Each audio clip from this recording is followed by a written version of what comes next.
Las Vegas, the capital of entertainment, is full of enormous, luxurious resorts. But how did it get that way? And what resorts really gave the fabulous Las Vegas its name? On the north side of the Strip once sat the Sands Hotel and Casino. Built and run by mobsters, it became famous for giving rise to the Rat Pack and being the venue of choice for Frank Sinatra and his gang. Join me today as we uncover the history of one of Las Vegas' most iconic hotel and casinos, from conception by the mob and emblematic days as the essence of entertainment in Las Vegas, to the tragic ending and colossal downfall of the Sands Hotel and Casino of Las Vegas. Of all the boys I've known, and I've known some, until I first met you I was lonesome. And when you came inside, dear, my heart grew light and this whole world seemed new to me. You're really swell, I have to admit you deserve expressions that really fit you. And so I've racked my brain hoping to explain all the things that you did to me. Amir Shane, please let me explain. Amir Shane means you're grand. Amir Shane, again I'll explain. It means you're the fairest in the land. It means you're the fairest. It means you're the fairest. It means you're the fairest in the land.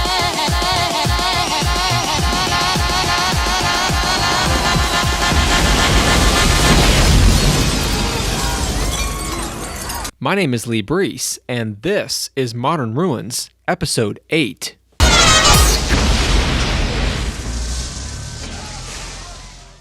It's amazing that such a tourist destination and attraction could spawn seemingly out of thin air, and a brief history of Las Vegas and the Las Vegas Strip might help give some context on the rise of the Sands and the many of the other now famous resorts. By 1930, the city of Las Vegas had already reached the depths of the Great Depression, as the Las Vegas-Tonopah Railroad had declared bankruptcy a decade before, and employee strikes throughout the 1920s ensured the city of approximately 5,000 residents would never recover. In the same year, U.S. President Herbert Hoover signed into law appropriations to construct the Boulder Dam, originally intended to control flooding and to produce hydroelectric power in the region. The project would bring anywhere between 10,000 to 20,000 workers to the area, a true shock to the tiny city, and a seemingly infinite-sized market for entertainment and hospitality sprung up overnight as never seen before, and not since.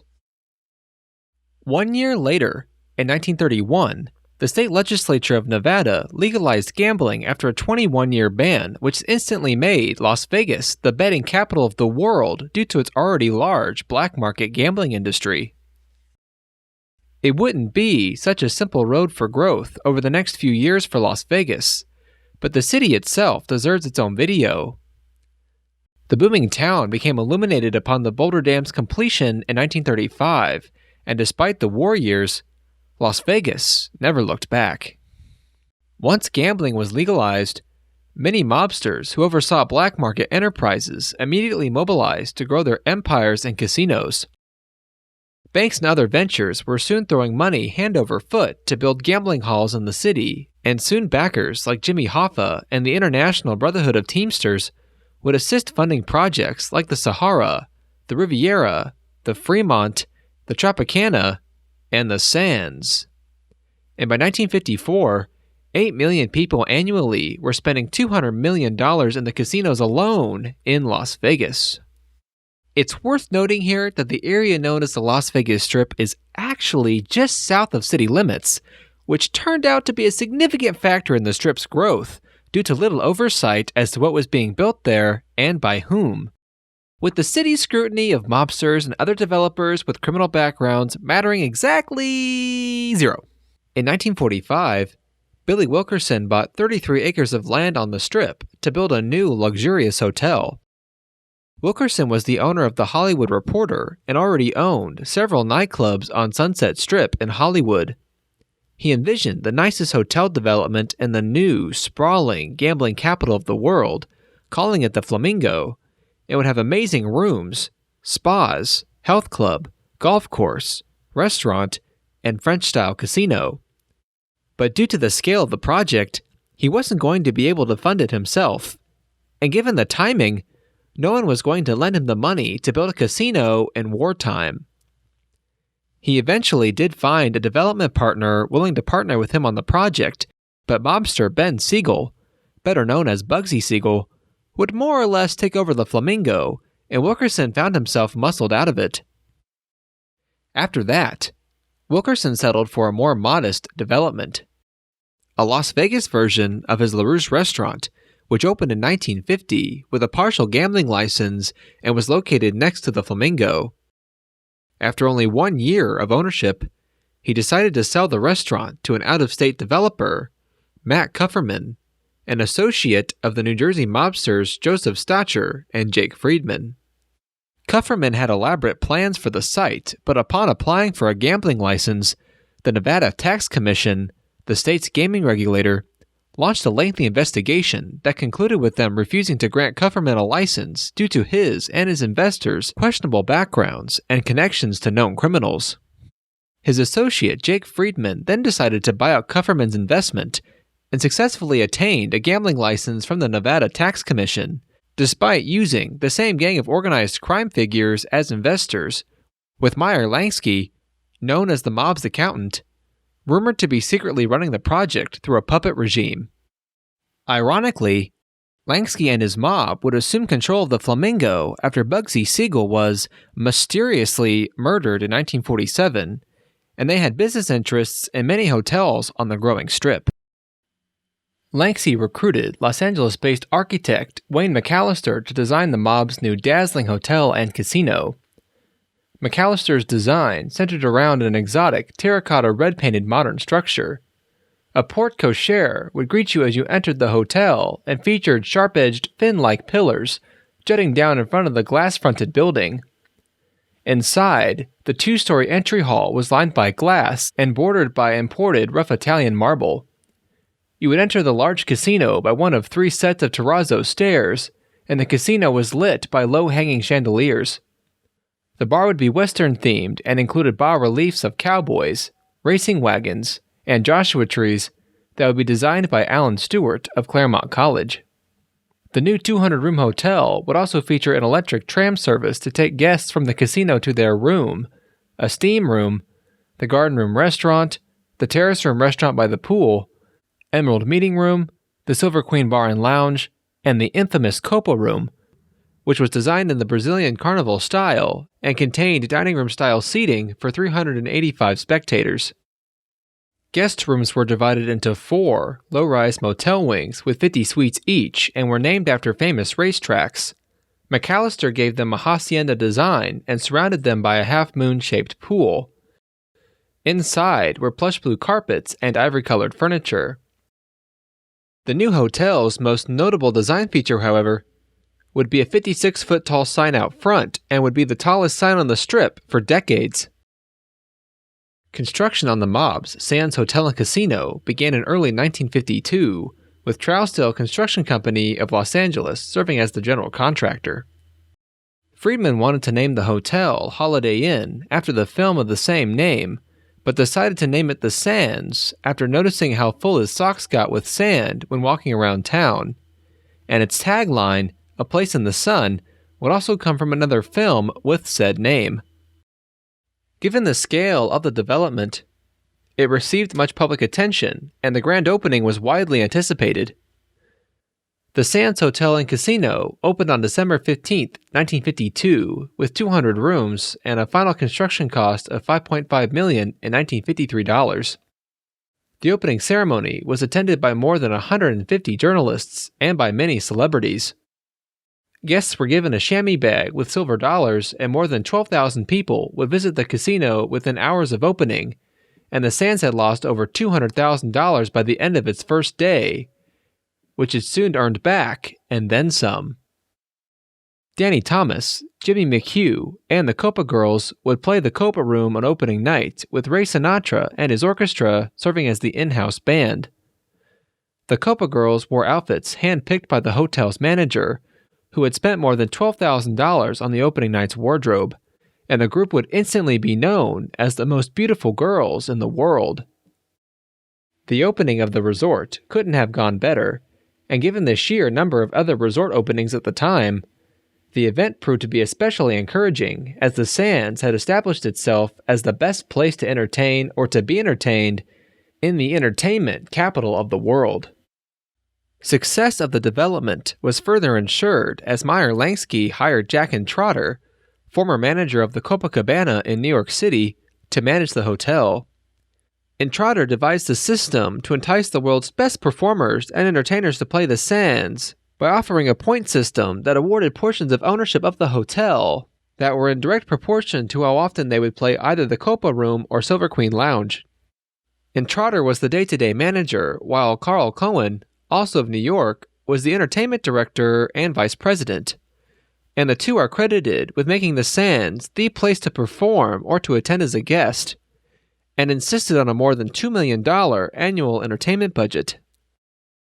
It wouldn't be long before the Times' top entertainers would take note of the rising popularity of the resort and began either staying there or performing in the Copa Room. Shortly after opening, a young man by the name of Elvis Presley would attend a show by Freddie Bell and the Bell Boys, who performed their rock and roll song Hound Dog, to which Presley was inspired to create his own rendition of and release as a single, selling more than 10 million copies worldwide. Presley would later star in the film Viva Las Vegas, which filmed scenes in the Copa Room and the Porte Cochere. Meyer Lansky personally invited Frank Sinatra to spend a night at the Sands, and soon after he began taking his breaks from Hollywood there. He became quite the gambler in the casino and was known to keep his winnings while ignoring his losses. The mobsters running the hotel, however, didn't mind at all, as Sinatra began performing 2 to 3 times per year in the Copa Room, often in 2-week stints, earning a $15,000 check per week on average. And Trotter knew he was well worth it, as he commanded astonishing ticket prices and attracted many of Jake Friedman's fellow oil barons of Texas to the Strip and to the Sands Hotel and Casino, who would come and go as Sinatra did. Sinatra would also invite Senator John Kennedy of Massachusetts as a personal guest to the Sands. The events proved so intimidating that other performers often refused to be scheduled after a Sinatra run. On one occasion, Sinatra joined Dean Martin on stage during his act, and reporters wrote the next day that the two put on the best show ever seen in Las Vegas, and soon began performing together, bringing other entertainers in with them. After having been initially denied a portion of ownership of the hotel and casino by the Nevada Tax Commission, the organization granted Sinatra permission as he had had an uncalculatable impact on not just the Sands, but on the entire economy of Las Vegas, and the mobsters granted Sinatra a portion of Sands ownership rumored to have been between 2 and 9%. The Sands also became a pivotal symbol of integration in Las Vegas, as at the time of construction, the city was segregated. Black performers at the Sands were not allowed to eat in the dining room with the other guests, but as Frank Sinatra gained more influence, he began profusely phoning Carl Cohen and the mobsters to change their policy after finding Nat King Cole and Sammy Davis Jr. eating alone in their dressing rooms on separate occasions. And by the beginning of the following decade, the Sands began hiring Black Americans and permitting their entrance into the casino and dining room. The event that brought the Sands Hotel and Casino out from just the consciousness of the Hollywood and business class elite and into the national spotlight was the release of Ocean's 11, starring Sinatra, Sammy Davis Jr., Dean Martin, Peter Lawford, and Joey Bishop, who were all known later as members of the Rat Pack. The fictitious movie filmed many scenes at the Sands and was about 7 World War II veterans who were going to simultaneously rob 5 Las Vegas casinos. The film premiered in Las Vegas on August 3, 1960, and was released nationwide 1 week later. The film received mixed reviews from critics and today has a 48% rating on Rotten Tomatoes. Despite reviews, given the celebrity power in the film, it became well known in pop culture and inspired a remake in subsequent series in the 2000s. The Sands gained iconic status during filming, which lasted about 3 weeks and was widely publicized. And given the limited availability of media, the coverage would be most Americans' only image of Las Vegas, and it defined how the public perceived the city. After the film was released, the The Sands received more than 18,000 reservation requests for its 200 rooms. At the end of filming, the men starring in the movie performed together in the Copa Room, called the Summit at the Sands, and this was considered the birth of the legendary Rat Pack, to which the Sands would become their home and most frequent venue. 10 years into the Sands' impressive run, expansion talks were already in the works, as small motel buildings built on the Strip were beginning to be surrounded by mid-rise mega resorts that had 1,000 to 2,000 rooms. Now renowned Vegas architect Michael Stern Jr. would be chosen to design a 14-story tower for the hotel. Construction began in late 1965, and the final design added more than 500 rooms to the hotel, increasing capacity by 250% up to 715 rooms. The tower would be built by R.C. Johnson and Associates General Contractors and was completed in 1967. The Sands was now in final form, and the structure further sealed the resort as a Las Vegas landmark. In the 1960s, successful businessman, aviator, and film producer Howard Hughes made a personal vendetta to clean up Las Vegas's notoriety for being a mob-run town and to reform the city's image. Hughes began buying up various hotels and casinos, and especially went after venues associated with or had a history of organized crime. He first bought the Desert Inn after staying there, and later purchased the Frontier, Silver Slipper, Castaways, and Landmark. These purchases made Howard Hughes the largest employer in the state of Nevada, and the Sands wasn't spared. On July 22, 1967, Howard Hughes became the official owner of the Sands Hotel and Casino. Unlike any other billionaire buying a historic structure to use for profit, Howard Hughes came with baggage, in the form of a long-standing feud with Frank Sinatra, who had married Ava Gardner. Gardner later claimed that she never loved Hughes, but the two had an off-again, on-again relationship for more than 10 years before she ran off to marry old Blue Eyes. Many feared for the hotel, as Howard Hughes originally stated that he was going to use it as his personal sandbox and increase capacity to more than 4,000 rooms, which never materialized. But looking back, this idea could have ensured the hotel's success for another century. Despite the Rat Pack's historic ties to the resort, the mutual animosity between Hughes and Sinatra vastly overshadowed it. Hughes immediately ended Sinatra's no-consequences gambling arrangement he had had with the casino, and when Hughes asked Trotter to inform Sinatra of this change, Trotter never did, out of fear of the star's reaction. Citing this and newfound hostility, Sinatra went on a week-long tirade against the casino staff, which ended in him driving a golf cart through a coffee shop window where Carl Cohen was seated, and the two began screaming and then hitting each other. Cohen, twice his size, knocked out two of Sinatra's teeth in the fighting and badly bloodied the star's nose. After the incident, Frank Sinatra was permanently banned from the Sands and began performing at rival venues, but the aging star and his act would never be the same. As Sinatra's popularity in the town diminished, coupled with the overbearing presence of Howard Hughes, the mobsters slowly began selling more of their assets and leaving town, taking many of their puppet acts with them. The Sands of the 1970s became known for performers like Wayne Newton and Liberace.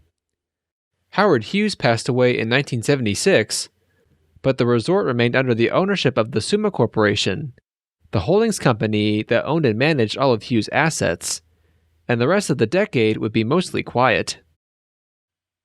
In 1983, citing internal financial advice, the Summa Corporation sold the now 30-year-old Sands Hotel and Casino to the Inns of the Americas. The new owner decided to enlarge the casino and update the hotel's most iconic landmark. The infamous sign would be dismantled and replaced with an even larger marquee-style sign made by Yesco, and was more in line with the times. The same was done with the porte cochere, and the updated style gave the hotel a more competitive appearance. Inns of the Americas ended up having its own financial struggles and failed to ever turn a profit on the resort, and sold it back to the Summa Corporation only 2 years later.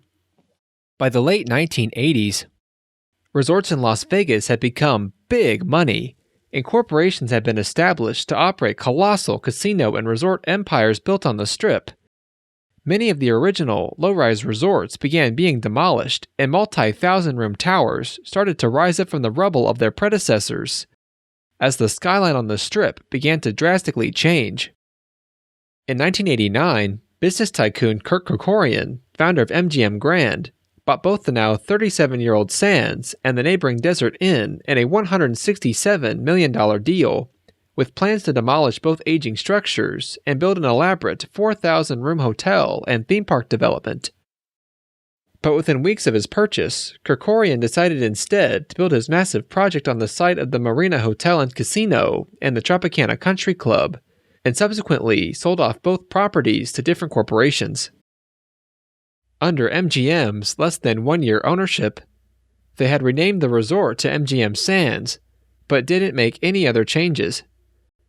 In 1989, the Massachusetts-based Interface Group, run by Sheldon Adelson, acquired the property for $110 million in their first casino purchase, and soon after, Adelson renamed the organization Las Vegas Sands. In the same year, Adelson decided to construct a 1 million square foot convention center directly behind the hotel called the Sands Expo. At the time, it was the only privately owned convention center in the U.S. and was the second largest convention center overall in the world. Despite the new complex's low-rise stature, the colossal new development dwarfed the Sands. With the resort now almost 40 years old, the convention center needed a state-of-the-art hotel to attract the large conventions Adelson built it for. As 3,000 to 4,000 room, ultra-mega high-rise resorts took over the Strip, hotels like the Sands increasingly became seen as out of place and out of date. It didn't help that brochures for Las Vegas advertised the Sands as having the ambiance and charm of the classic Sands days of the 1960s. And from a business perspective, known for being old-fashioned wasn't exactly what you wanted to hear. In the same year Adelson acquired the Sands, the 3,000-room Mirage opened directly across the street and was the newest, largest, and boldest resort to hit the Strip. The hotel was Polynesian-themed, featuring modern styling throughout, and had over 100,000 square feet of gaming in the casino, and included event space for boxing matches and traveling shows. The development was the most expensive project ever built on the Strip, at a final construction cost of $630 million. Since the 1970s, Las Vegas tourism had been declining given the rise of Atlantic City in New Jersey and the dating casinos on the Las Vegas Strip. And so the new Mirage was the jumpstart for the new, modern Las Vegas that reignited tourism to the area, and developers took notice. By 1996, the iconic Sands Hotel and Casino had sat on the Las Vegas Strip for 44 years, but was now living in the shadow of the Mirage and the new ultra-mega resorts that surrounded it, with whom the Sands simply could not compete with. Despite once being the de facto symbol for the nation and the world of the Las Vegas Strip, it was now a lone tribute to the old days, and with its outdated styling, now small size, and new modern convention center in need of an equivalent hotel, the Sands had no future on the Las Vegas Strip. Its crazy nights in the casino and lazy days by the pool were numbered. In April of that year, Adelson announced plans to build the largest resort on the Strip to compete with the new venues, attract large conventions to his expo hall, and serve as headquarters for his company. The 36-story, 4,000-room Venetian resort would feature Venice-inspired styling and architectural features, 120,000 square feet of gaming space in the casino, 4 theaters, 8 private skyboxes, 40-foot terrace with views of the Las Vegas Strip, infinity pool stocked with koi fish, 2 dance rooms, shopping mall, nightclub, and 7 daybed cabanas.